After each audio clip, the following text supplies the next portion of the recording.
I'm going to ask you a question, and if you can't answer it, you got to keep watching. And the question is, who are you? And I don't mean who are you like your name, where you're from, all that stuff. I mean like deep down, like who are you?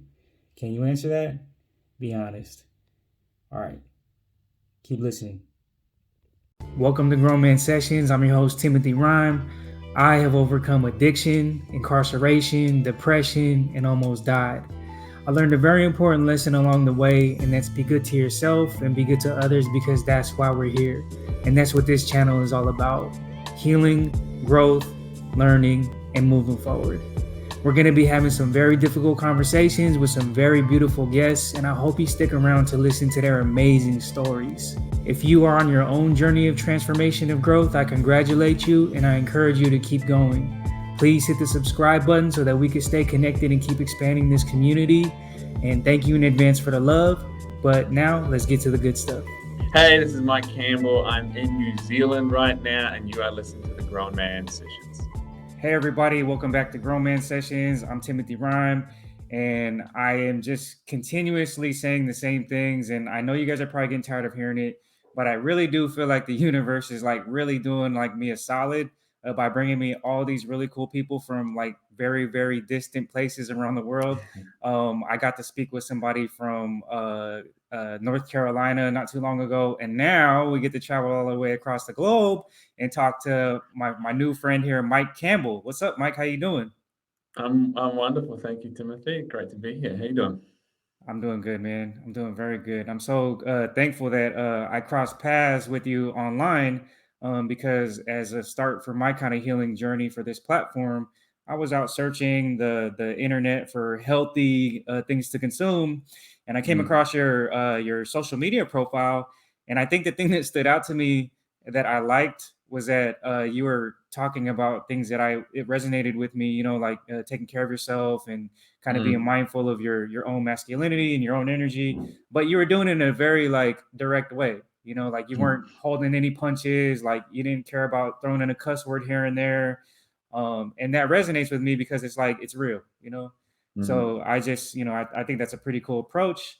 But let's kind of get a background on yourself, man. I mean, I know you're in New mm. Zealand, but you briefly mentioned that you're from Australia. Like, is that where you're originally from? Like, tell us a little bit about your background. Yeah. So, thank you. Well, yeah. So I'm originally from New Zealand, and I left. I mean, when did I leave? Kind of 2006, I think. So I was about 24. I'm just turned 40. And for the most part during that time, I've lived abroad. I've lived in Scotland and London and Ireland. I've lived in Australia for a long time, which is where I Nice. met my wife. She's also from New Zealand, and so we were, very fortunate to have a little baby a couple of years ago, almost, kind of in the middle Congrats. of 2020, right? So when COVID was, you know, hitting its initial peak, and um, the world kind of shit the bed and borders closed and all this kind of stuff. And so we found Mm, ourselves in Australia going, well, none of our family can actually travel here. So, given how the borders were, etc. So we kind of realized that the only option that we have is, because we are New Zealanders or Kiwis, we can go back to New Zealand. So we put our life into storage essentially, and move back so we could be with family, bring our little one home. And it's been a longer trip than we initially intended because borders reclosed and so on. But we've been very fortunate to be here, and it's been nice for me to kind of ground myself back, to home a mm-hmm. little bit, because yeah, essentially I've been abroad for a long time in terms of living, right? And so that's, I suppose, a little bit of my journey kind of links into that. I was a very kind of athletic and sporty kid. Mm, I was curious, but I didn't really know what I wanted to do. My parents were very supportive, incredibly supportive, but at the same time, they kind of, what I have since learned was this amazing support, which was kind of, let's say, the theme. You can do whatever you want, and we support you. Uh, also, didn't really direct me too mm, well to anything. I Like, see. here's what you're good at beyond sport. And my here, I was just going to kind of become a professional rugby player. Mm, And I went to university. I didn't really know what I wanted to do, but I was curious. And I found a physical education degree because I'm curious about the body. So I did that. I spent 5 years at university. I went out into the world and became a personal trainer, which is kind of how it worked back then. You did a degree, and what I soon found was working with the body, interesting. But then I started working with people. It was like, Uh-huh. holy shit, humans. Textbooks, this is different. And so I really found very soon that my job was human behavior, understanding the Mm. person that's in front of me. I can have the best program or whatever for you to change something about your body, but if your mind is in a different place, it didn't work. And that was very frustrating for me. I could see frustrations for them. And my nature is to figure out things and solve problems. And so I just wanted to figure out, how do I solve this person's problem? And Right. across time, I traveled, I moved around the world, and I largely worked with men. And I started to see, like, okay, well, physically, they're not where they want to be, but mentally and emotionally, they're not where they want to be either. And when I say they, I mean me. This is me too. The Right. conversations I was having with my clients, my friends, everything in my life. And the other thing was, well, if we want to do something about it, it's very challenging. It's very hard. Where do you begin? There's so much information. So Yeah. I really, across time, slowly kind of evolved my process to get to the emotional depth of what was going on for this dude. And then when I moved back to Australia in about 2010, I think, I had some pretty heavy shit going on in my life. I had an engagement break up, just kind of pulled the rug out from under me. My mother was very, very ill back here in New Zealand with cancer. So I was kind of going through a lot of stuff. Mm. And that's a whole big story. But one of the things that it very simply meant was it really invited me to have a look at myself and go, like, Mm-hmm. what am I doing? What am I doing with my life? Like, what do I give a shit about? What am I good at? And so that really kind of invited me to explore what I had been doing as a profession. And okay, I'm a personal trainer, but what do I do? And it led me into really getting to this uncovering that, like, I'm dealing with these guys. They want, abs and big arms, but it's usually linked to identity, to their relationship to themselves, to how they feel about themselves. And so I really became clear that I can't keep training these guys on the physical stuff where I know it's to deal with mental and emotional things. That's where the work's got to be. So I just kind of dove in there. I started doing a lot of work on understanding men, masculinity, manhood, all this kind of stuff. And I kind of came to this idea of, like, I think we just don't really know what the fuck it means to be a man. Like, what is that? Yeah. How do we fit in? Are we supposed to be strong and provide? Are we supposed to be emotional and open up? And so really, for me, Tim, it just kind of led to, one, man, this resonates with me, with everything that I've been exploring in terms of conversations and clients over the last 10, 12 years. Mm-hmm. And this is what I've got to be doing. So this is back in about 2012 when I really started to shift my business, extrapolate through the last 10 years, getting to a point where I'll simplify it down to, see my work and supporting everyday men and understanding themselves and getting their shit together so they can get more from life, from love and every day. It's awesome, man. You hear it all the time. Like, you hear people, wanting to make changes for whatever reason. But I heard you touch Mm, on, like, maybe they're not really understanding the mindset, I guess, that it mm. takes to make those changes. Is that correct? Yeah, I mean, so here's something common, like, be it fitness or not, like if they come to see me now. But one of the things that, like, men by and large, but the masculine, we're very detail focused. The masculine is Mm, about, looking for details, and I can kind of latch onto that, a task that I can apply myself to achieve a result. And so when it mm, comes to our lives, that's quite innate. And we've often learned it, we've been kind of pushed into more, things like maths and sciences and detailed type stuff. But mm. what often results is this: I go out, I experience something, or have been experiencing something for a while that isn't working for me, that's frustrating. I want a new result. And so I go looking for the strategy.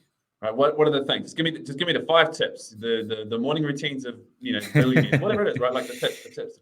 Like some Yeah. new movie comes out with some action hero or some dude who's become jacked, like Thor's workout, the 5 things to get, and those things are all important and valid, right? But here's the really important point: be it fitness or anything else, whilst the strategy is clearly important at some point, it's not enough. Mhm. Like, if we use the idea of getting in shape, it's a pretty safe assumption that most people would like to be in good physical shape, let's say. Yeah. Yeah. Whatever that looks and feels like, figure it out for yourself. But if it were just about the strategy, everyone would be in shape. Mm-hmm. Work out, exercise, eat well. You don't have to be anal, but in terms of the big rocks, roughly, don't eat that much more or thereabouts than you exercise. Yeah. Get some sleep. That's it. Right? The Yeah. strategy is there. There is a whole world of minutiae, but that's the gist. And so, if we know the strategy, the nuts and bolts, why aren't we doing it? Right. Why can't we do it over a long period of time? Why haven't I done it in the past? Those are the questions. And so that's where the work is. And so, yeah, that's kind of it. And guys coming for the strategy.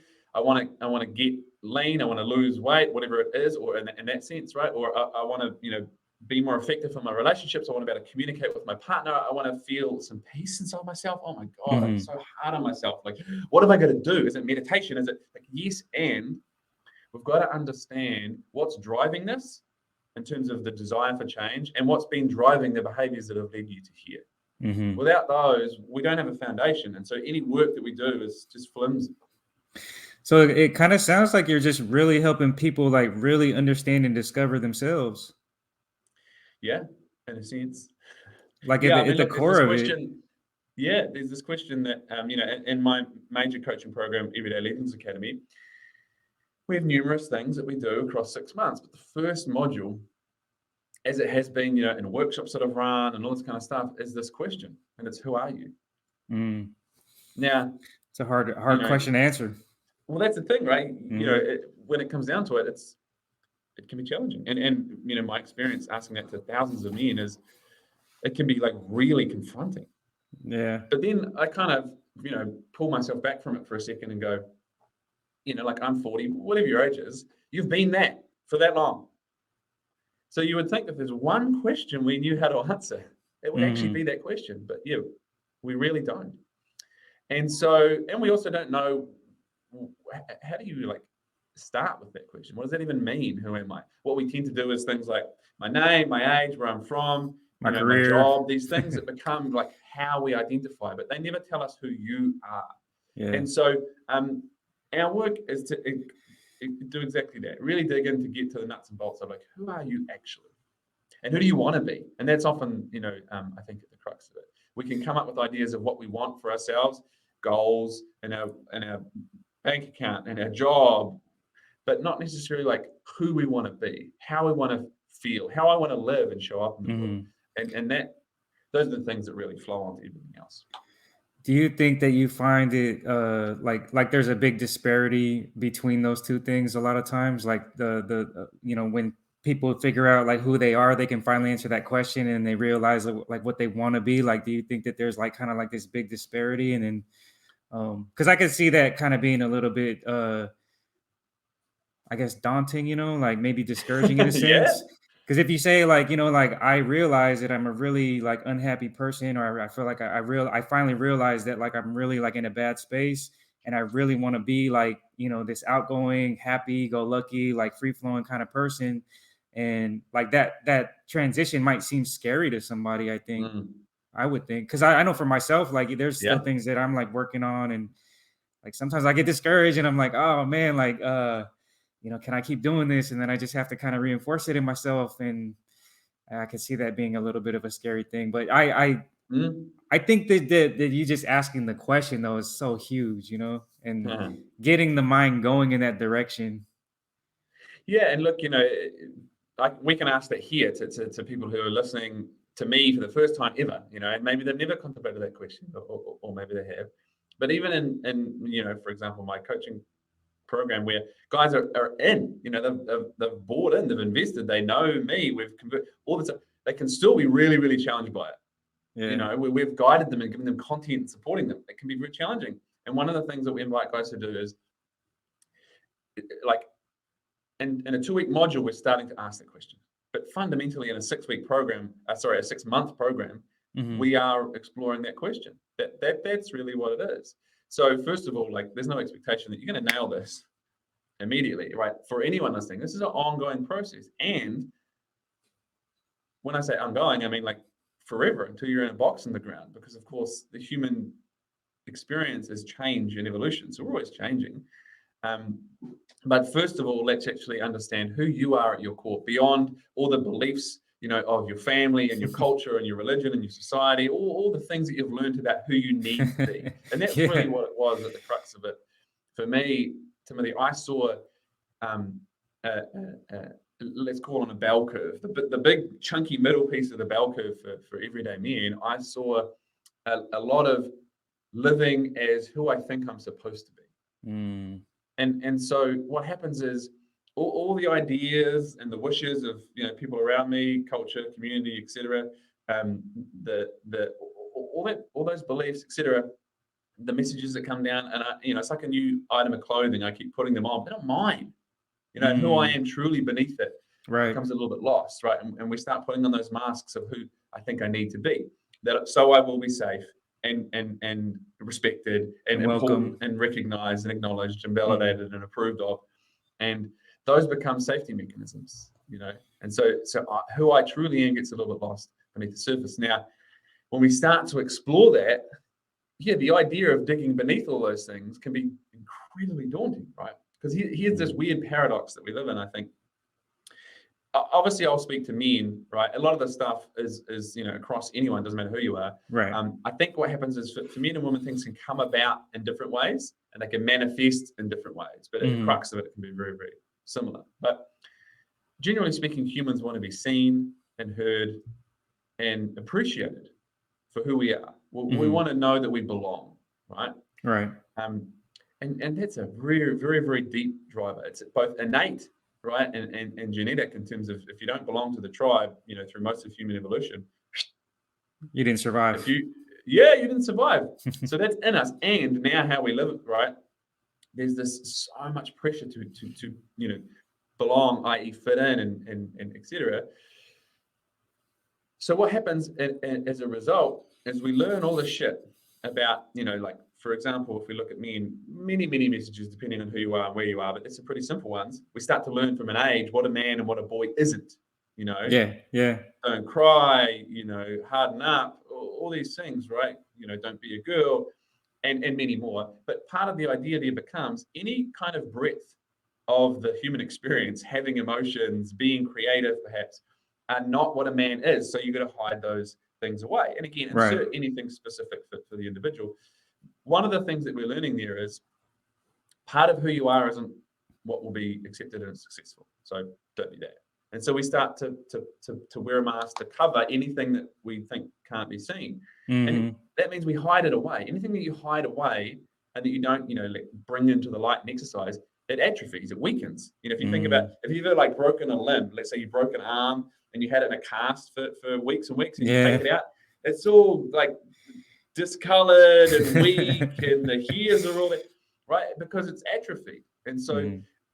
who we are beneath all that protective mechanisms, all the masks, it weakens. We don't, and there's a lot often there's a lot of shame and all that kind of stuff around that, right? So the idea then of going, well, who are you really? It's like, fuck, I possibly don't know because I've left that so far in my past, and also because we're so innately drawn to be seen and heard and appreciated and feel like we belong, with all that fear and ideas around it, what happens is we want it so bad, but we're so terrified of being judged, Mm. so terrified of not being accepted Yeah. Yep. for who we are, that we go out into the world and try and be seen and heard and accepted and belong for a kind of a curated, safer version of ourselves. Right. So there's this Right. huge disconnect, right? And so the real us is in the background going, well, hopefully this masked version can be It appreciated and is approved okay. of. And then it Yeah. might be a little bit safer for me. Maybe not. I'll just keep that in the background forever. Yeah. And so we Yeah. just end up wandering around life, through our human experience, just kind of, there, but not really there. Who And we then, really are is still a little bit in the shadows, right? And so that's why it can be incredibly daunting. And even when we might be able to showcase that, hey, you know what, when you get rid of all that shit, and you bring your full self into the world, it's great, it's wonderful. We might paint a nice picture, and we can also paint how um, ineffective and frustrating and whatever it is to be, hidden and wearing a mask. If that's known and familiar, it's safe. And so it can be Yeah. very, very challenging to take that armor off. Yeah. Yeah. Because again, what if I'm not enough for people? What if that part of me is rejected? So, yeah, that simple question can be wildly, wildly confronting. And I think what you mentioned, and the scary part for me is that, like, when you do wear that mask for so long and it does atrophy and it does fester inside of you, I feel like it creates so many bad behaviors within yourself, and it can manifest into like so many different like negative behaviors that can be very self-destructive. Yeah. From my own personal experience and just from like my background, I come from a Mexican family and like from a not so good neighborhood, and you see it all the time. Like you have to be tough, you have to be a certain way, and if you're not, then Mm, you're kind of shamed. And then that kind of, mm, like you said, it reinforces all of these negative stereotypes, negative ideas, and then it manifests into addiction, manifests into crime, manifests into womenizing, manifests into mental health issues. And I mm. think that's like one of the main reasons why I like having these conversations with individuals like yourself, is because you speak to it so eloquently and you speak to it so um in a way that is very understandable, like across the board. You don't have to like have like a deep understanding of like what you're talking about to be able to understand what you're saying. Well, And hopefully, yeah. yeah, and I really appreciate that, because like I said, man, like the part that scares me the most about what we're discussing is the negative behaviors that these things can manifest in over Mm. time. Yeah, and that's such an array. You shared some right there, right? But a simple mechanism can be, if you have learned that to have any kind of emotion, let's say, is Mhm. weakness, or it's equated to being a pussy or soft or a woman, then what you're doing is having an expectation that you need to be inhuman, right? Right. It's human to feel, but that doesn't also mean crying at the drop of a hat, or sharing every single thought and feeling with the world. Not at all. Right, right. But it's understanding that in order to have a human experience where you can feel anything, right? But joy and love, you've also got to be able to feel into the depths. Like, Yeah. avoiding unhappiness is not the path to happiness. Right. It's a path to like this kind of like stunted middle gray zone of just man. And that's where a lot of men end up, right? And Yeah. so I often hear these things from men where they'll say, I struggle to feel anything. Mm. Maybe anger, that's the obvious one, because that's the one thing that even though we shame it, we do allow it a little bit. And Mhm. sometimes more in different cultures and so on, right? As you say, Right. the strong and tough, and there can be outlets for that, gangs or military or whatever. But usually anger, a quote that I've heard, I have no idea who to credit it to, but they say, anger is sad's bodyguard. Oh, wow. And, I and I like would even that. extend that, right? Like, anger is the bodyguard for so many other emotions that we might not allow ourselves to feel. Mhm. One thing that, so we're trying to be happy and feel great and da da da, but we stunt all these other things. But it's not always that we just stunt things like grief and sadness and disappointment and whatever. A lot of men struggle to allow themselves to feel real joy. Mhm. And if you in creativity, and if you stifle those, it's going to manifest in some way: irritation, frustration, anger, right? Because it's what I am doing is kind of, one, invalidating, but two, like shutting off Mhm. my self-expression. And then I'll go and make that anger or those other emotions someone else's problem. I'll bring them out into my world, or they'll fester in a really, let's call it shitty internal state. Mhm. Do Yeah, you think that there's like, a point where if you suppress it enough, like do you feel like there's a point where it's like you can't get it back? Or is there always an opportunity to kind of shed away those masks and really get in tune with yourself at any point? I think there is, but contextually it might be a little more difficult. Let's Mm-hmm. say, Yeah, everyone's. you're right. Right. Here's something that I know to be true. Mm-hmm. Despite your upbringing and your, current and past experiences and all those things, the neighborhood, all those things, everyone's got shit. Yeah, Everyone's got shit, that's true. right? You can't avoid it. And an attempt to avoid it is, again, like neglecting, diminishing, invalidating your own experience. And where a lot of guys will struggle is they might look at someone else, like I could look at what you shared, Timothy, about your upbringing. It was just a tiny, tiny window, but I could potentially look at that and go, I mean, I had it so much better than Mm-hmm. him. So I should not complain about any of my stuff. Right. And whilst I can have compassion for you, what that does is just kick myself in the balls because I'm completely invalidating my own experience. And so I miss the shit that was relative to my experience. Your journey. And so we've all got shit, right? Mm-hmm. And I don't ignore yours if it's relevant because I can have compassion for you, right? So we've all got shit. Now, some might be more stubborn or harder to navigate and so on than others, but Yeah. that's where there are so many tools and resources and avenues for us to do that. So I think it's definitely doable. It might be more challenging for others, but one thing that will definitely hinder it is if I look at it and go, one, it's not important, let's say, compared to some others, or two, it's going to be harder for me because of my past. No, if getting past shit that's blocking us works for some people, it can work for you too. But it might take Definitely. longer. It might require more or different, tools or strategies or interventions. Um, but yeah, for sure. And otherwise, just to, let's say, an emotion that we haven't explored from a long time ago, kind of to that first point.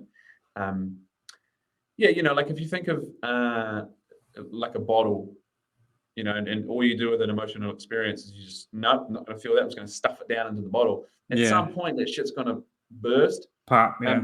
But it's not as though it's coming out and being processed in an effective way. It's Mm-hmm. just going to shit all over everything. Like if you get a bottle of champagne and you fizz it up, right? It's going to go over everyone, including potentially yourself.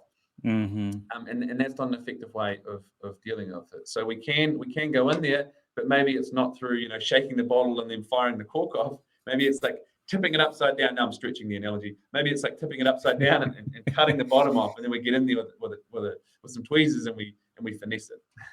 Yeah. Yeah. I get the analogy. I like it. I like it. Yeah. I think there's always an opportunity to grow, in my opinion, and I think yeah, I completely agree that no matter where you come from, no matter your background, there's always an opportunity to kind of, self discover, personal development, and just, fine tuning, I guess, fine tuning your own Mhm. experience and trying to reach for that level of life that you want to live. I mean, Yeah. I think innately, I think we all kind of want to live well, whether that be I'm not saying any price tag attached to it or any material things, but I think we all generally just want to have that kind of peace of mind and Mhm. be happy. I mean, hopefully it's not a material thing that makes you happy all the time, but I mean, hopefully it's like a more of like an internal thing, an internal like benefit. But yeah, I think I'm so encouraged by just hearing all these different men like yourself just talk about this specific subject because it gives me a lot of hope. Because I don't come from a background where this is very commonly spoken of. Mhm. So this is one of the reasons why I like Yeah. finding cool individuals like yourself around the world and bringing them into this space because I feel like people in my universe need to hear it. Or Yeah, and all over the universe. exactly. And and that's why it's so wonderful, that you're doing it because it provides different voices and different examples. And regardless of who you are and where you come from, in terms of being a man, well, by and large, how you become or who you become will be a result of what you saw. Yeah.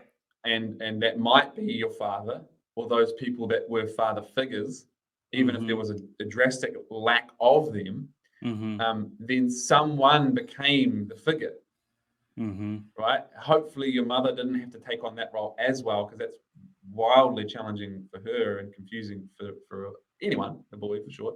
Right. But it might be, the dude down the corner, or like that one character on TV, whatever, right?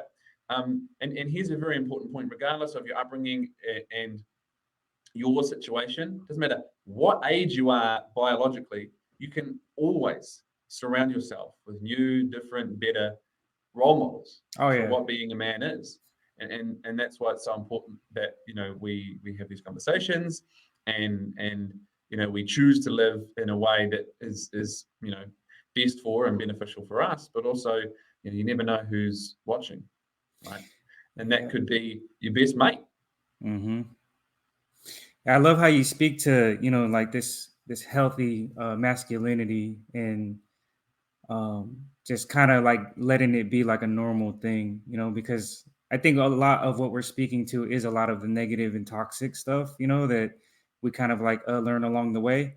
But I do feel like having these kind of conversations does like help peel back layers, even if it's not an immediate change. Like it does help peel back layers on, like, okay, like I am human, and I can have these emotions.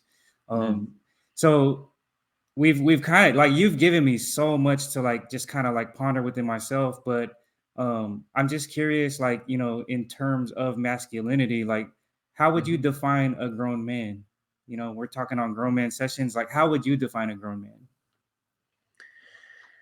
Well, I mean, I think where my head goes initially, Timothy, is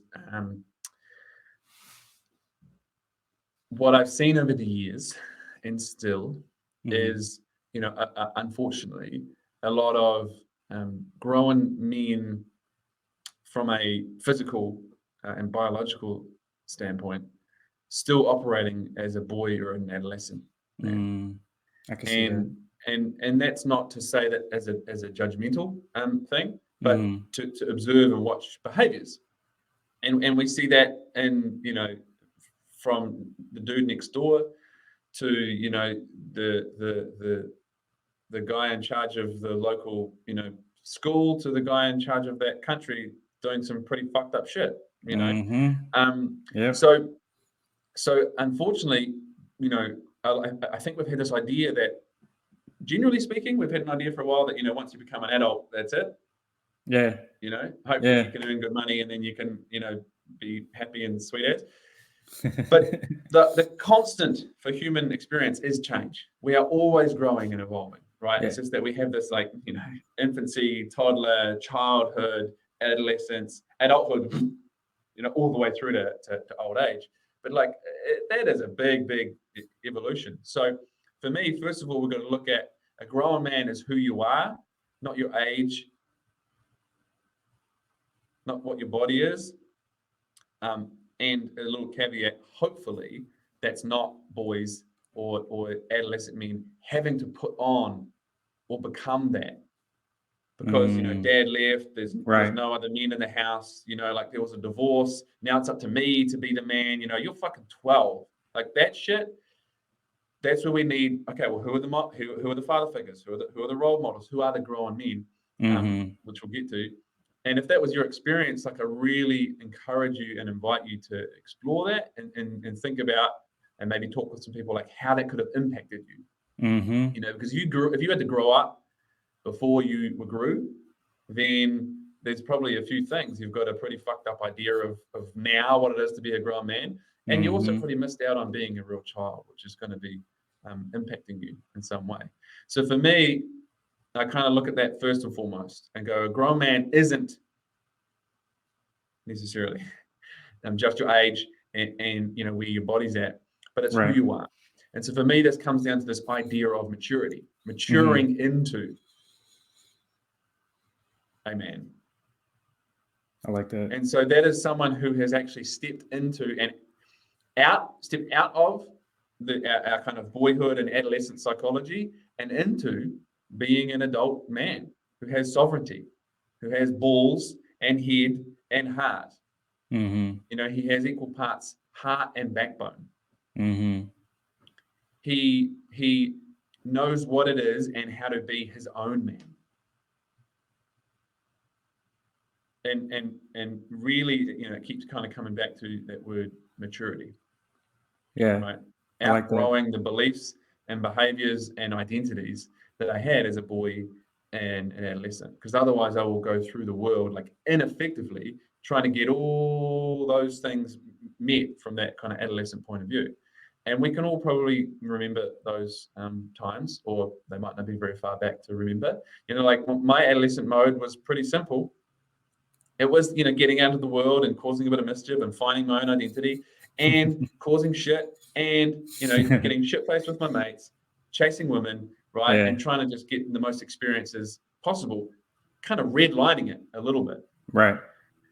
And to be a mature, grown man isn't to completely say goodbye to those things. Like I still have drive and I still, all these elements, right? I still have a sex drive, etc., right? But it's actually like, well, when I tap into what is a grown man, it's not about my ability to procreate, to provide, and protect from the ways in which we've learned, right? My Mm-hmm. body, my dick, my muscles, my job, how tough I am, whose ass I can kick, how much money I've got. But it's my ability to lead, Yeah. to Yeah. make a difference in my life and the lives of those around me. And that's maturity. And so there's this term that I use in my work, Timothy. One, I have this term, the Everyday Legends. That's my podcast. That's my academy. But I've kind of come to that term via a term that I borrowed from the ancient Greeks. Mm-hmm. And they had this term called Zeus energy, which I loved. And how they described it was intelligence, robust health, goodwill, compassionate decisiveness, and generous leadership. And like the first time I read that, I was like, "Oh, that okay, yeah, that sounds like a thing, like a north star that I can, really Head towards. direct my Yeah. my life towards."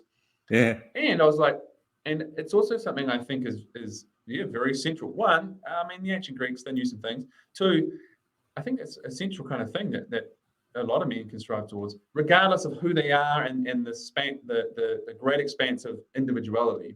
Mm-hmm. That's not saying you have to be one type of man. It's saying what do these look like for you? And the other line that came along with that was they saw that as male authority accepted for the sake of the community. And Hmm. so I always kind of keep coming back to this, right? It's it's who I'm choosing to be, first of all, for myself, Mm-hmm. so I can then be of use to my community, to those around me. And so for me, that's what I kind of see as a grown man. Yeah, I love it, man. I think I don't ever think a grown man is like a destination. I kind of consider it more of a journey of like self Mm-hmm. development, self awareness, self love, and just kind of Yeah. just allowing yourself to be a little bit more human day by day, and Mm-hmm. kind of just coming to terms with all those things. That's it. Well, I mean, it's in the title, right? Human, grown Yeah. man. That word's in there, and that I think it's such. You've pointed out a couple of times. It's such an important point to make. To be a man is to be human, Right. and there's a lot in that. And often we've taken on these ideas and beliefs and ideals that to be a man is kind of to be superhuman, and Right. that's just Right. fucking insane, Right. right? Yeah. I mean, we're all kind of bound by the same physical limitations. I mean, we there's some of us that are a little bit more physically strong and have more of a built physique, but I mean, we all have like a similar extent of where we can't go without sleep, or or we can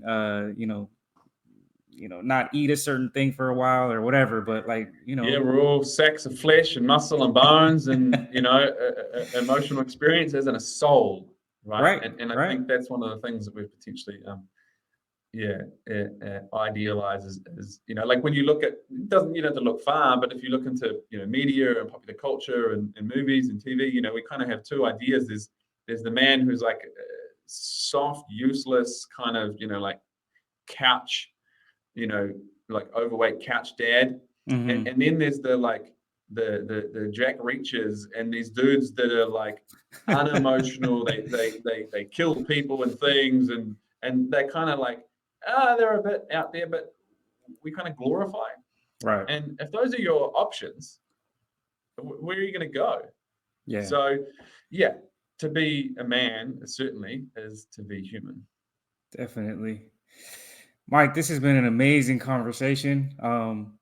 You've given me so much to just kind of ponder on myself, and I'm really hoping that anybody listening is willing to explore some of these things that Mike has brought forth to us with me.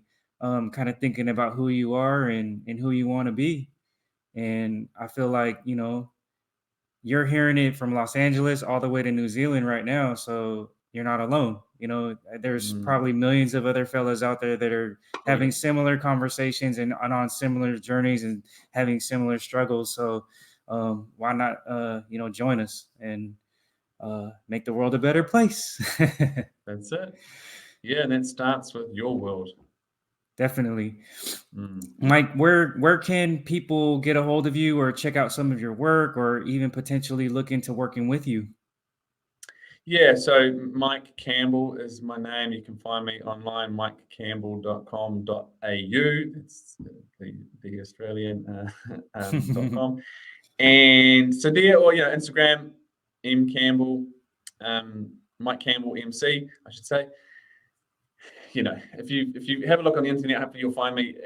In my world, it's a somewhat of a common name, but yeah, if you find me on Instagram, then feel free to give me a nudge or a follow, or send me a DM, ask me questions. I'm more than happy to engage and support everyday men who want to start really getting their shit together and get more from life. So feel free. Love it, man. Love it.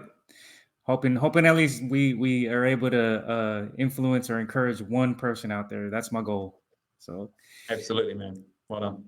well, I always end these conversations by saying that it does, like, one person can change the world, but it's one person at a time. And as Mike said, right now that one person is you. Mhm. So if you got anything out of this, which I hope you guys did, because I know I did, please hit the like, please hit the subscribe, please drop us a comment, let us know how we're doing. In the meantime, please take care of yourselves, give yourself some space to be human. Don't put yourself in this little box that none of us fit in. And yeah, it's, Mm. hopefully tune in next time. Thank you so much, Mike.